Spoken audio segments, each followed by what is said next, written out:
Hi there, it's Rebecca. You know, a lot of people are talking right now about being awake, waking up, the Great Awakening. We are in the Great Awakening phase of planet Earth. I guess it happens, at the end of every epoch, as they say, every, I don't know if it's 250,000 years, but I guess we're there because that's when crazy things start to happen that force masses of people to either wake up or stay asleep if they want to. Now, how do I know people are asleep? I'll tell you what happened to me. I grew up in a small town in New England, lovely little town. Didn't have a real difficult life, but I was always wondering about the big questions that people ask about why are we here.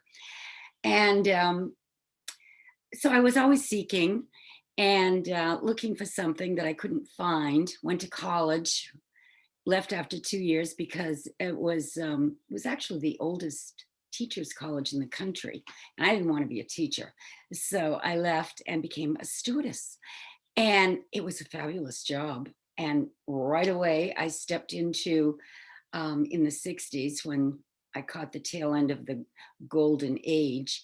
It was glamour, it was excitement, it was incredible people that you got to meet and cities that you visited and stayed in great hotels, ate wonderful food. Everybody wanted to go out with you. It was fun, but I still wasn't happy. And then what I did, I manifested this bad condition in my body called cancer. So I went to a spiritual healer because I didn't want to die and I didn't want to have surgery. And I had this awakening. All of a sudden, I popped off the matrix and it was a beautiful experience. I felt like I was connected to the universe and it was incredible. Every bit of fear disappeared from my body and my mind. I knew I was healed, and it lasted for a long time, this altered state. For 3 days, I literally was living without a filter, and I could see things about people that was unsettling. Thank God that only lasted for 3 days. I got to see how sort of fake and mechanical and programmed I had been, and all of my friends were, and none of it was really real. So it was unpleasant to observe it, but at the same time, everything was beautiful. And I popped into an alternate reality. They call it the kingdom of heaven. And there really is another reality right here with us that we can pop into. It's hard to maintain it because in the 3D world that we're operating in, also in our physical bodies, um, we're being hypnotized, mesmerized, programmed all the time. I began to realize when I watched the news that it was all pretty fake.